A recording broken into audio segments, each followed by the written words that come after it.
Mes guides m'ont dit, parlons d'hyperspiritualité. Alors, je dois avouer que je ne sais pas trop ce que c'est l'hyperspiritualité. Je sais ce que c'est l'hyperactivité. Je ne sais même pas si le mot hyperspiritualité existe. Donc, j'ai sorti quelques cartes pour voir un peu de quoi ça parle. Donc, ici, c'est une guidance intemporelle. Je reçois les messages direct d'en haut, d'accord, par canalisation.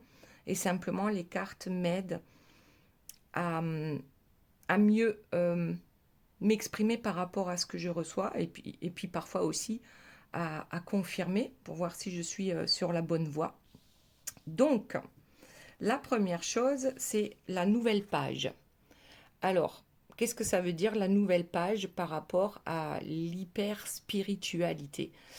En fait, je pense que lorsqu'on découvre ces dons, c'est peut-être par rapport à nos dons. Lorsqu'on les découvre, on est tellement pressé d'écrire cette nouvelle page dans la spiritualité, dans la joie, le bien-être, dans l'amour pour soi et pour les autres. Donc, le seul mot qui me vient en tête par rapport à l'hyperspiritualité, c'est l'hyperactivité. Donc, l'hyperactivité, c'est quoi? C'est par exemple le surmenage, que ce soit au niveau des énergies, c'est-à-dire au niveau de votre mental, un surmenage mental parce qu'on veut avancer vite, vite, vite, on ne peut pas s'arrêter de penser. Et l'hyperactivité sur le plan matériel, c'est les personnes qui sont obligées tout le temps de faire quelque chose, sinon ils ont l'impression de peut-être ne pas exister. Pardon. Alors du coup, cette hyper spiritualité, j'ai l'impression qu'on en fait trop, trop vite, et que peut-être parfois on ne se connecte pas correctement à, aux messages. C'est-à-dire qu'on reçoit des messages, mais est-ce que vous êtes sûr que les messages viennent de la bonne personne ou de la bonne viennent effectivement de la source ou de Dieu ou de votre âme et ainsi de suite? Parce que ça pourrait très bien être une entité qui vous mène en bateau. Et là, vous n'en savez rien. Donc, cette hyper spiritualité, c'est comme si on ne pouvait pas s'empêcher de tout vérifier sur le plan spirituel. C'est-à-dire, à chaque fois que j'ai une décision à prendre, je vais demander. Mais je ne vais pas demander qu'une seule fois. C'est bien de demander. Mais je demande tous les jours. Pour tout et n'importe quoi. Est-ce que je mets le pull vert? Est-ce que je mets le pull rouge? Donc ça ne dépend pas de moi, ça dépend de la message. Ça dépend du message que je reçois. Pour moi, ça veut dire que vous n'avez plus votre libre arbitre. Parce que la question ici, c'est qui commande? Lorsqu'on a la foi, on lâche prise, on a confiance en soi suffisamment et aussi en l'univers pour qu'on ne se trompe pas. Et surtout, on n'oublie pas que nous sommes des êtres humains, que nous vivons sur Terre et que si on n'est que dans la spiritualité, c'est pas forcément bon non plus. Ok. Alors, la page suivante. La carte suivante. Nous avons l'hippopotame. Carte numéro 72. Ah, c'est mon année de naissance. Bon, ouais, je suis plus très jeune. Ça nous donne 9 en, en année, mais n'importe quoi. Ça nous donne le numéro 9 en numérologie, ce qui veut dire que vous êtes peut-être en fin d'un cycle. Et pourtant, pour cette fin de cycle, vous êtes protégé. D'accord? Sachez que vous êtes protégé. Ok. Ensuite, on a devenez sage avec la carte numéro 3, avec le quartz. Donc le quartz, c'est aussi le cristal de roche. Il y en a un là. Voilà, on peut voir plein de belles choses à l'intérieur. Devenez sage. Ça veut dire ayez confiance en vous. La sagesse, vous êtes protégé. C'est simplement ayez la foi en ce que vous recevez, mais ne prenez pas toutes vos décisions en fonction de ce que vous recevez. C'est-à-dire, est-ce qu'aujourd'hui, je prends tel jeu de cartes ou tel autre, je suis simplement mon intuition, et c'est peut-être ça aussi ce que je reçois d'en haut. Mais ne vous fiez pas à 100%, ne passez pas 100% de votre temps dans la spiritualité à en oublier la matérialité. La sagesse, c'est de pouvoir lâcher prise. Devenez sage avec le cristal. Demandez une fois pour une situation, c'est bien, c'est correct. Mais si vous n'êtes pas thérapeute et si ce n'est pas votre boulot, ne faites pas ça tous les jours. C'est-à-dire que trop, c'est trop. Après, je ne sais pas si tout le monde va comprendre ce que j'essaye de transmettre. Et ici, avec cette 4e carte, on a Vanessa, c'est un ange gardien, qui nous dit « Avant de prendre une décision, demandez-vous quel chemin me rapproche de ma mission divine, quel chemin m'en éloigne. » Simplement, tu dois le sentir en toi. Et même si ce que tu as ressenti t'amène dans quelque chose de douloureux à un moment donné, c'est aussi parce que tu as à apprendre quelque chose et que tu vas l'apprendre dans la douleur. Il y a d'autres choses qu'on apprend dans la joie, dans la bonne humeur, et puis tant mieux. Mais souvent, on se rend compte que quand c'est fait dans la douleur, on retient mieux. On ne se fait pas avoir plusieurs fois aussi. Ok. Alors ici, nous avons la Dame de la Vie. Bon, elle ressort régulièrement. 2 plus 9, ça fait 11. Pour moi, c'est la carte des flammes jumelles. La prospérité et la richesse. Ouais. On pense peut-être arriver à la prospérité et la richesse, justement, avec cette hyper-spiritualité. Mais en fait, il faut un peu de tout, d'accord? De l'ancrage à la terre, de l'ouverture au ciel, et puis cette confiance en soi. En soi. Alors, oui, la prospérité peut arriver lorsque vous êtes dans la spiritualité, mais il n'y a aucune obligation. Vous êtes tout de même un être humain et vous avez vos moments de joie et vos moments de peine. Et il faut les accepter, c'est ça la vie. Si c'était linéaire, à quoi ça servirait de vivre cette vie? Ok, bon, je l'ai mise comme ça parce que je n'avais plus de place. On va la mettre là. Et du coup, là, je vais prendre le petit oracle des fées et on va demander aux fées ce qu'elles ont comme message par rapport à ça, à cette hyper spiritualité. C'est la fée des poissons. Laisse-toi guider par tes intuitions et ta sagesse intérieure. Alors, garde ton libre arbitre. Si tu fais par exemple le pendule et que tu as des réponses pour savoir justement est-ce qu'aujourd'hui je mets le pull rouge ou le pull vert, alors bien sûr ça n'a aucune incidence, mais là, moi ça me parle du libre arbitre. Tu as ton libre arbitre, écoute tes envies, écoute tes intuitions et ne demande pas sans cesse et tous les jours. C'est comme si tu ne pouvais plus bouger sans avoir eu la confirmation, soit de ton pendule, soit de peu importe, soit de tes cartes.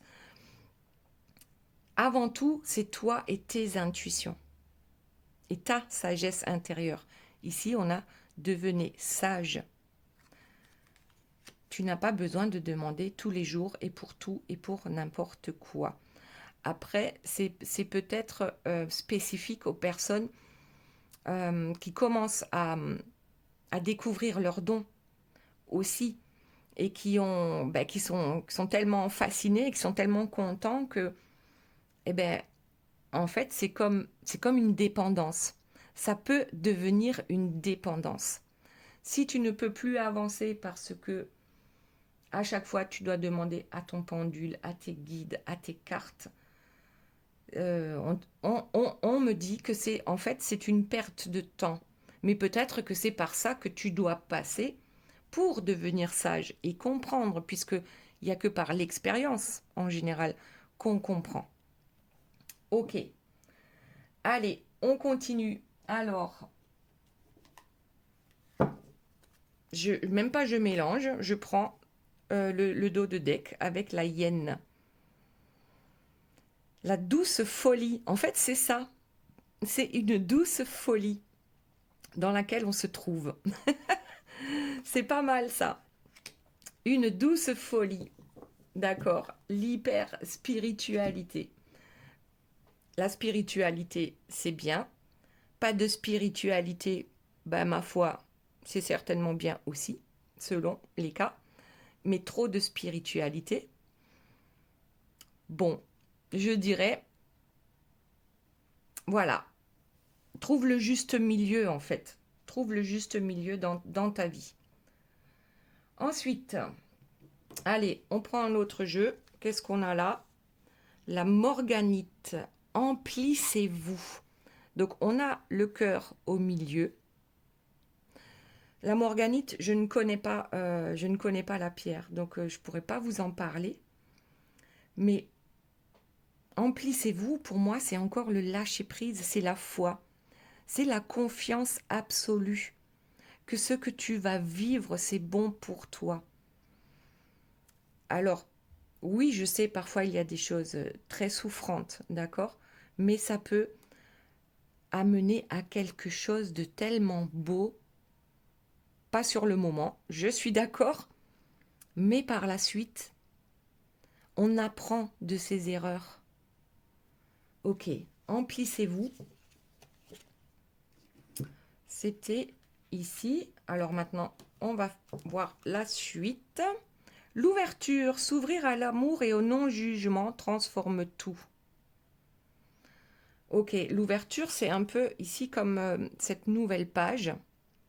Cette nouvelle page, cette nouvelle vie qui commence parce qu'on a découvert nos dons, on a découvert cette spiritualité. On avance sur ce chemin. D'accord? Donc il y a une nouvelle page qui s'écrit. Alors on te dit de t'ouvrir à l'amour, donc d'abord à l'amour de toi-même et puis des autres. Et au non-jugement, c'est compliqué de ne pas juger les autres. C'est hyper compliqué. C'est comme ça. Je ne sais pas si c'est comme ça sur la planète entière, mais on le voit bien, par exemple au travail, devant la machine à café, il y a des blablas. Et puis il y a, ah, mais t'as vu l'autre? Ah, mais t'as vu comment lui est habillé et ce que l'autre a dit? Et on est tout le temps en train de juger. Donc là aussi, il y a des choses à lâcher. Parce que là, alors là, on n'est plus dans l'hyperspiritualité, d'accord? Là, avec le jugement, tant qu'on a ça en nous, on l'aura toujours en nous d'une certaine manière. Mais si on peut l'éviter au maximum, tout simplement ne juge pas les autres parce que tu ne sais pas ce qu'ils ont vécu. Et c'est pas parce que leur façon, par exemple, de s'habiller, puisque je viens de parler de ça, leur façon de s'habiller, tu la trouves complètement débile. Ils ont leur libre arbitre. Tu as ton libre arbitre, mais les autres aussi. Si cette personne se sent bien avec ces fringues-là que toi tu trouves horribles, c'est son problème. Tu n'as pas à la juger. Ok, allez, ensuite, les anges. Ici, nous avons Fiona. Qu'est-ce qu'elle nous dit? Vous avez demandé l'aide des anges. Soyez donc prêts à recevoir leur soutien et leurs conseils divins. Vous méritez que le ciel vous aide. Alors, c'est ce que je disais tout à l'heure. En fait, demande une fois, mais ne demande pas tous les jours. Demande une fois et lâche prise par rapport à ta demande. Alors, si tu n'es pas exaucé à la seconde, à la minute, à l'heure ou à la journée, c'est que ben, les anges sont en train de travailler pour mettre en place ce qui est le mieux pour toi par rapport à ce que tu as demandé. Et ça arrivera en temps voulu, tout en sachant que le temps n'existe pas. Le temps existe sur notre Terre, ok. Même auparavant, les scientifiques diraient qu'il n'y a plus que 16 heures dans une journée au lieu de 24. Donc c'est pour ça que souvent on n'arrive pas à faire tout ce qu'on avait prévu. Voilà. Ok. Allez. Ensuite, la douce amère, les inquiétudes et les suspicions. En fait, ce sont nos peurs. Ce sont nos peurs qui nous dictent, qui nous disent vas-y, demande à tes anges gardiens, demande à la source, demande à Dieu, demande à tes guides, peu importe à qui tu vas demander. C'est parce que tu es inquiet et tu penses que hier, quand tu as demandé, peut-être que tu n'as pas fait la demande correctement, ou peut-être qu'ils n'ont pas entendu, ou peut-être que, voilà, suspicion et inquiétude. On s'inquiète, pourtant, alors douce amère, hein, donc c'est quelque chose qui apparemment nous fait du bien, on en a besoin, donc ça devient une dépendance. Et suspicion, est-ce que j'ai bien reçu le message? Est-ce que je l'ai bien compris? Est-ce que... Donc on se pose mille et une questions, ce qui veut dire qu'on ne lâche pas prise. Parce que les choses arrivent lorsque tu demandes et ensuite que tu lâches prise, que carrément tu oublies la demande. Jusqu'au jour où cette demande sera exaucée et là tu te diras ah oui, je me souviens, j'ai demandé il y a 3 semaines ou il y a 3 mois. Lorsqu'on débute dans la spiritualité, on ne reçoit les demandes en fait, on ne reçoit pas tout de suite. Ça prend un certain temps. Et après, plus on est avancé et plus on maîtrise, façon de parler, maîtriser entre guillemets le domaine, c'est là qu'on arrive à être exaucé plus rapidement. C'est-à-dire, par exemple, au début, je faisais une demande et puis j'avais la réponse 6 mois après. Bon, après c'était 3 mois, après c'était 1 mois, et puis une semaine, et puis tout d'un coup, c'était carrément le lendemain ou de suite. Bien sûr, selon ce qu'on demande, si c'est possible pour nous et si c'est bon pour nous aussi. Ok, allez, on continue, ça me plaît bien. Donc, l'hyperspiritualité, l'action. Soyez prêts à agir concrètement et les difficultés auront tendance à s'évanouir.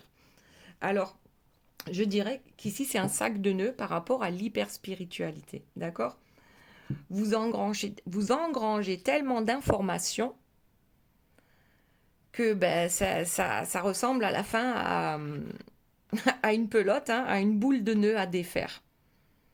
Vous avez tellement cette envie, ce besoin de savoir, d'intégrer les informations, et puis ensuite de vérifier tout. Et du coup, ça vous fait un peu un sac de nœuds. D'accord? Ok. Ensuite, ces cartes-ci, elles sont là. Voyons quelle est la suite. Donc, on a eu la protection. De toute façon, ne t'inquiète pas, tu es protégé. Ensuite, la hyène folle avec la douce folie, d'accord? Et maintenant, nous avons le caméléon et le 68, les couleurs de votre âme. Ok, votre âme, oui, elle a des couleurs, bien sûr. Alors, logiquement, l'âme, pour moi, elle serait blanche, elle serait translucide, elle serait lumineuse. Mais voilà, euh, elle est teintée. Elle est teintée de nos paroles, de nos pensées et de nos actions. Donc, ça peut être comme un caméléon, elle peut changer de couleur pour te donner les couleurs du moment. Vous ne pouvez pas être dans l'hyper-spiritualité parce que du coup, on perd un peu le côté terrestre, le côté matériel. Et comme je le dis toujours, si tu n'es pas correctement ancré, tu n'auras pas, si tu ne mets pas autant de temps à t'ancrer dans la matière, que tu mets dans ta spiritualité, ça ne peut pas fonctionner correctement. Alors oui, votre âme, elle peut changer, elle peut être teintée de certaines couleurs, de certains spectres par rapport à vos états d'âme, vos états d'esprit. Voilà. Et ce que vous faites dans la vie de tous les jours, par exemple, est-ce que tu juges? Alors pourquoi tu juges? Pourquoi as-tu besoin de juger? Aussi longtemps que tu jugeras les autres te jugeront. Voilà. Alors j'aurais d'autres choses à dire par rapport à ça, mais j'ai peur que certains le prennent mal par rapport au jugement. Dis-toi en fait que ce que tu détestes le plus chez les autres, c'est ce que tu détestes le plus en toi. Alors pour ceux qui ont envie de se poser la question, pourquoi je déteste telle ou telle chose chez l'autre ou chez les autres et à quoi ça me ramène? Voilà, parenthèse fermée. Ok, on continue. Allez. Donc ici, on avait devenez sage et aussi emplissez-vous. Mais emplissez votre cœur. D'accord. Certains sont uniquement dans le mental par rapport à la spiritualité et il y a peut-être un manque de connexion avec le cœur. Bon, ça ne peut pas parler à tout le monde, hein, d'accord? Là, c'est une guidance générale par rapport à l'hyperspiritualité, les messages que je reçois, et puis je m'aide aussi des cartes. Donc, le plein de richesse avec la citrine. Alors, la citrine, c'est le chakra solaire. Elle est jaune, transparente, voilà. Le plein de richesse, en fait, les richesses, elles sont déjà en toi. Tu n'as pas besoin de demander l'autorisation, et même si c'est l'autorisation des guides, pour faire ce que tu as envie de faire. Ne laisse pas ton pouvoir. Tu peux le laisser dans la foi, dans la confiance, mais ne va pas tout vérifier. Parce que là, tu donnes du pouvoir à quelque chose d'autre que tu ne maîtrises pas forcément. Alors, le plein de richesses, les richesses sont en toi. La citrine, eh bien, j'en ai une là. Je ne sais pas si vous la voyez bien. Voilà, ça c'est une citrine. Alors, il faut faire attention parce qu'il y a pas mal de citrines sur le marché qui sont tout simplement de l'améthyste qui a été chauffé et qui devient jaune. Voilà. Ça aussi, c'était une parenthèse. Donc, les richesses, elles sont déjà en toi. Tes dons, ils sont en toi. Et il suffit juste de les réveiller. Ne sois pas impatient. Et ne pars pas dans tous les sens non plus par rapport à cette spiritualité que, pour certains, vous la pratiquez à l'excès. Et aucun excès est bon. Ok, allez, on continue. Alors, la carte suivante, Ariel, qui nous dit « De nouvelles expériences psychiques et spirituelles changent votre façon de vous percevoir et de voir le monde. Ouvrez-vous à vos dons spirituels par l'étude, la prière et la méditation. » Donc, oui, l'étude, on apprend. Oui, la prière. Oui, la méditation. On est d'accord, je ne vous dis pas de ne pas faire ça. Je vous dis simplement de le faire dans une juste mesure. Gardez la juste mesure, voilà, entre la vie terrestre, sur Terre, votre chemin de vie, et puis bien sûr, la spiritualité qui peut faire complètement partie de votre vie. Ok, ensuite, on continue. Nous avons l'aubépine, carte numéro 7, avec la fidélité et les amitiés. N'en oubliez pas de vivre, d'accord? avec l'hyperspiritualité, on peut complètement en fait se déconnecter des autres. N'ayez pas peur de sortir et de vivre. Voilà.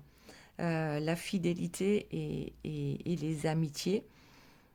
Je dirais restez fidèle à vous-même, soyez votre meilleur ami, mais n'oubliez pas qu'il y a des gens euh, en dehors de vous dont vous avez besoin, enfin pas besoin, mais c'est simplement ne vous mettez pas de côté depuis que vous êtes dans cette spiritualité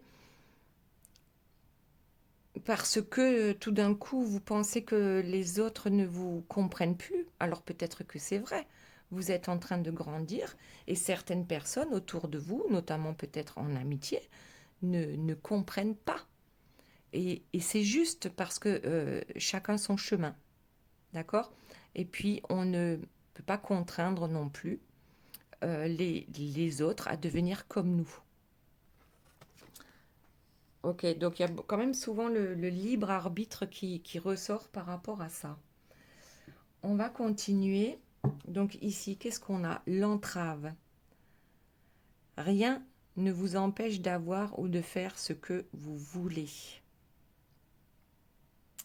Alors, l'entrave, ici, ça serait que c'est de ne plus prendre de décision avant d'avoir demandé une autorisation ou une confirmation de là-haut. Ça serait une entrave qui vous empêche d'avancer ici-bas. Ok, ça ne veut pas dire que vous ne devez pas demander les autorisations ou ainsi de suite, mais ne vous oubliez pas. Ne vous oubliez pas et continuez à voir du monde autour de vous. Montrez qui vous êtes, ok. Montrez votre spiritualité, mais n'en faites pas un... Par exemple, c'est comme ça et c'est autrement. Moi, je pense et moi, je dis que c'est comme ça, et donc c'est comme ça. Et les autres doivent le prendre comme ça. Être dans la spiritualité, c'est accepter que les autres ont un autre avis, que les autres ne pensent pas comme nous. Et puis après tout, il n'y a que les imbéciles qui ne changent pas d'avis. D'accord? Donc, ici, il ne faut pas que votre spiritualité soit une entrave à votre vie terrestre.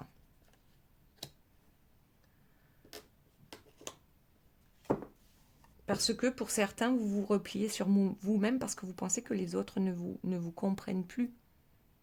Mais s'ils ne vous comprennent plus, c'est que vous avez changé et eux non.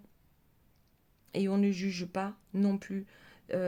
Certainement que vous allez rencontrer éventuellement d'autres personnes qui sont sur la même longueur d'onde. Alors si vous voulez demander quelque chose, demandez ça. Demandez à rencontrer des personnes avec qui vous pouvez discuter, par exemple, de votre spiritualité et qui comprennent votre spiritualité. Ici, on a le rhinocéros et la carte numéro 22, la clé retrouvée. Vous l'avez, la clé. Vous l'avez retrouvée. Vous avez retrouvé certains de vos dons qui vous viennent du transgénérationnel, peut-être dans la famille de sang, mais aussi des vies antérieures. Donc là, le rhinocéros, je crois qu'il est têtu quand même un peu, notre rhinocéros là. Il est têtu, il est borné, il veut avancer à tout prix. Mais tu as déjà en toi la clé. La clé n'est pas à l'extérieur. La clé, elle est à l'intérieur de toi. Ok. Ensuite, qu'avons-nous de beau? Émerveillez-vous avec l'améthyste. Donc l'améthyste est une pierre violette. Ça, c'est pas une améthyste. Là, c'est une amétrine. Ça veut dire c'est une améthyste. Donc à moitié améthyste et à moitié citrine. Voilà. Elle est très belle, hein, moitié-moitié. Un côté citrine. Bon, le jaune est assez clair. On ne le voit peut-être pas sur la vidéo, mais elle est très jolie. Ok, et je l'utilise dans les soins énergétiques.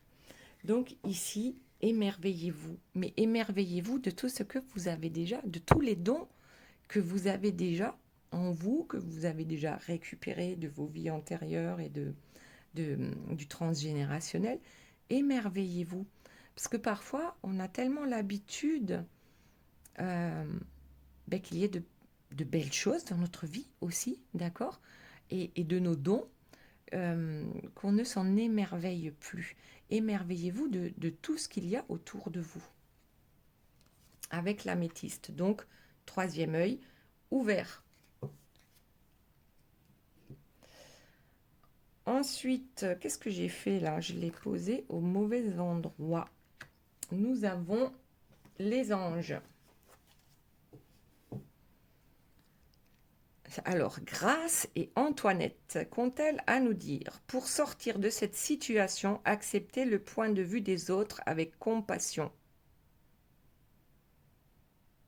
Alors, accepter le point de vue des autres avec compassion. Oui, c'est le fait de ne pas juger. Voilà. Chacun peut avoir son point de vue. Donc, parfois, on peut sentir que c'est bloqué avec certaines personnes. On a l'impression que la communication, ça passe pas, hein, parce qu'on ne parle pas la même langue. Et simplement accepter le point de vue de l'autre. Chacun en est où il en est, d'accord, dans son chemin de vie. Ok, allez, on continue. On a le corail avec le bien-être et la guérison. Donc le corail est orange, donc ça serait le chakra sacré. Bien-être et guérison. Pour guérir, en fait, j'ai l'impression que ta guérison vient du fait que tu saches... Oh, j'en ai pris deux. Que tu saches... Oh, zut, j'ai perdu le mot. Que tu saches trouver le juste équilibre en toi. Ouais, par rapport, bien sûr, à ta spiritualité et puis ton humanité. D'accord? Trouver le juste milieu, et c'est ça qui va t'aider à être bien. Lorsque le troisième œil et le chakra coronal sont ouverts, on est dans l'acceptation. Je dis, ok, j'accepte ce qui arrive à moi. Que ce soit quelque chose que je ressens comme être quelque chose de mauvais, ou que ce soit quelque chose que je reçois comme quelque chose de bon pour moi. Parce que ce qui est mauvais dans un premier temps va se transformer pour devenir quelque chose finalement de bon pour vous. C'est comme quand on se fait larguer, d'accord? Eh ben, ça fait pas toujours plaisir. On peut être triste et malheureux pendant quelques jours, quelques semaines, quelques mois, quelques années. C'est vous qui décidez. Vous avez votre libre arbitre. Donc, tant que vous décidez que vous avez besoin d'être malheureux par rapport à ça, les anges ne pourront pas vous mettre sur votre chemin cette autre personne avec qui tu seras bien plus heureuse, par exemple. Donc décide, tu as ton libre arbitre, tu peux décider de déposer ce fardeau où tu crois que tu as besoin d'être malheureux pendant X temps parce que cette personne t'a laissé. Éventuellement, c'est un cadeau. Éventuellement, cette personne t'a laissé et que c'est un cadeau pour toi.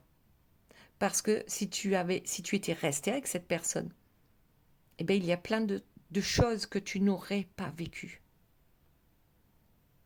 De bonnes choses que tu n'aurais pas vécues.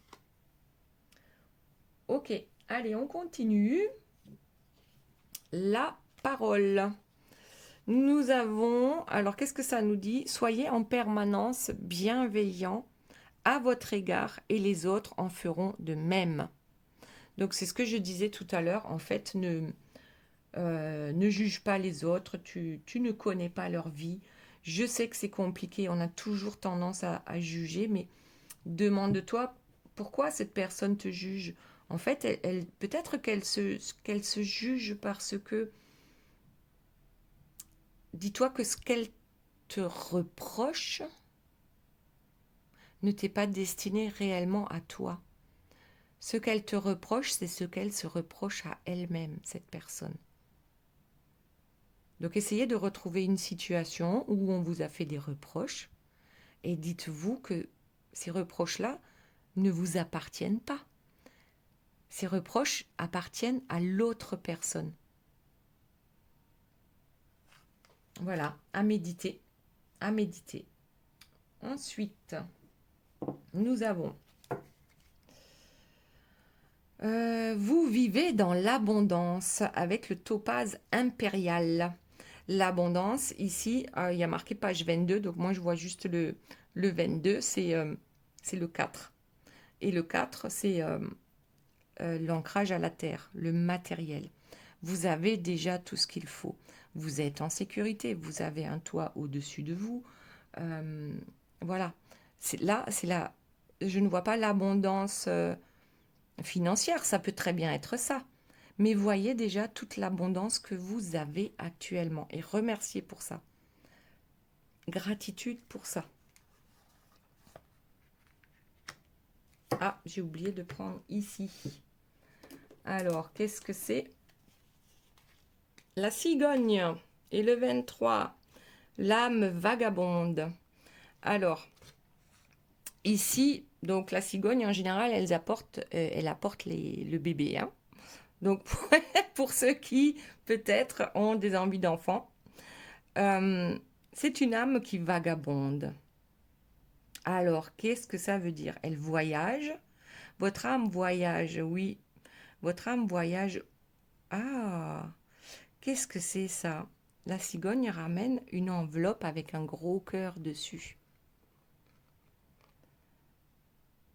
Sincèrement, l'âme vagabonde. En fait, on vagabonde, nous vagabondons, bref. Accepte, moi ce que j'entends, c'est accepte de vagabonder. Ce qui veut dire, c'est accepte de te perdre pour te retrouver. C'est exactement ce que j'entends. Donc, non pas par rapport à l'âme, mais par rapport à toi, à l'être humain. Accepte de vagabonder. Moi, je vois un labyrinthe. Accepte d'être perdu dans un labyrinthe pour pouvoir te retrouver. Accepte de ne pas tout maîtriser, de ne pas tout gérer pour pouvoir te retrouver. Ok, pas mal. Ensuite, nous avons Isabelle et qui nous dit « Oui, le moment est propice pour cette nouvelle aventure. Donc, accepte de vagabonder. Un résultat heureux viendra récompenser vos attentes positives. » Voilà, voilà. Accepte de ne pas tout maîtriser, même dans la spiritualité, même dans la matière. Accepte, c'est le jeu, en fait. J'ai presque envie de dire que c'est le jeu de la vie. Si on maîtrisait tout, on s'ennuierait. Voilà. Il n'y aurait plus rien d'intéressant si on maîtrisait tout. Alors, je sais, il y en a qui vont dire, moi, je maîtrise tout, moi, je sais tout, moi, je. Bon, chacun son truc. Voilà. Émeraude, carte numéro 17. L'inspiration et la satisfaction. Je pense que vous avez des inspirations. Il faut les attraper au vol. Vous avez des intuitions, il faut les attraper au vol. Et c'est ça qui vous amènera à la satisfaction. D'accord? Restez fidèle à vous-même. Voilà. Ça aussi. C'est en fait lorsque tu as une intuition ou un mot qui te vient dans la tête alors que tu es en train de faire complètement autre chose, note-le. Note-le de suite. Parce que tu vas l'oublier. Alors que c'est quelque chose d'important. Écoute simplement ta petite voix sans même poser de questions, elle va te répondre. Écoute tes intuitions. Elles sont là tous les jours, tout le temps, mais tu ne les écoutes pas parce que tu es dans l'hyper-activité, l'hyper-spiritualité, peut-être. Voilà. Bon, c'est pas mal du tout. On va prendre une dernière petite carte là de notre oracle des fées pour voir s'il y a un autre message pour nous. Alors, Les salamandres, les élémentaux du feu, alimentent le feu de l'inspiration et de la passion. Laisse entrer la joie et l'enthousiasme dans ta vie. D'accord, le feu, la passion. Donc là, on est sur le chakra sacré. Moi, je vois du orange. Alimente ce feu de l'inspiration et de tes passions. Alors, d'accord, c'est pas dans l'hyper-passion, d'accord? Juste milieu, toujours. Voilà les belles âmes. Bien écoutez, j'espère que cette guidance vous aura plu. On était vraiment pratiquement que sur la spiritualité. Dites-moi en commentaire, dites-moi si vous n'êtes pas encore abonné, abonnez-vous pour avoir les nouvelles guidances qui vont sortir. Je vous remercie, oui, pour tous les commentaires et pour tous les pouces. Je vous fais de gros bisous et je vous dis à très bientôt. Merci. Bye bye.